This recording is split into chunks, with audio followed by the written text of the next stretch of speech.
বললেন যে ঘরের ভেতরে দোকান করতে হবে, বাইরে বের করলে তাহলে আমরা এসে ভেঙে দিয়ে চলে যাব।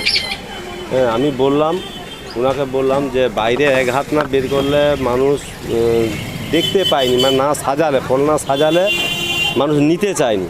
কিন্তু তার উত্তরে বললেন আমরা কোনো কথা শুনতে চাইনি, আর ভেতরে যদি লাগাও পরের দিন এসে আমরা সব ভেঙে ঘরটা সব ভেঙে দিয়ে চলে যাব। 1 মাস। হ্যাঁ, আগে একবার বলছিলেন, কিন্তু আমরা ভেতরে লাগিয়েছিলাম, কিন্তু ভেতরে লাগাতে দেখলাম যে বেচাকেনা একদম হচ্ছে না। তার জন্য আমি এক হাতই বের করছি, কিন্তু এক হাত বের করার জন্য কোনো কথা শুনতে চাইনি। বলে দিয়ে গেছে যে হয় ভেতরে করো, নচেত আমরা ভেঙে দিই। আমার ফলের দোকান, নাম জন্মেঞ্জয় প্রামাণিক। পেছন দিকে একটু এগিয়ে মাল রাখতে পারি।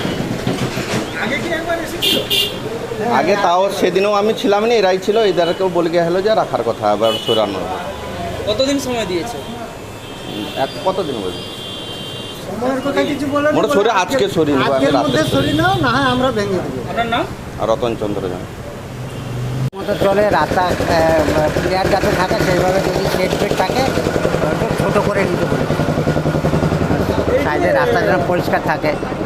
এই যে আপনার জায়গা সম্বন্ধে অনেক কিছু কথা হলো, কি কথা?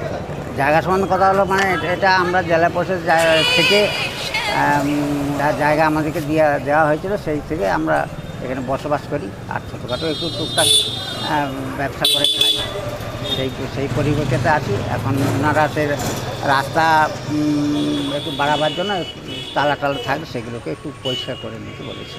তাহলে আপাতত যে চারাগুলো বাড়ানো আছে সেগুলো কি পরিষ্কার করে নিতে বলেছে? হ্যাঁ, কতদিন সময় দিয়েছে? না সেরকম সময় কিছু দেয়নি, মোটামুটি ইতিমধ্যে করে নিতে বলেছি। আপনারা কি ডিসিশন নিয়েছে? আমরা সেভাবে ইয়ে করে দেবো, আর পাবলিকের অসুবিধা কেন করতে দেবো?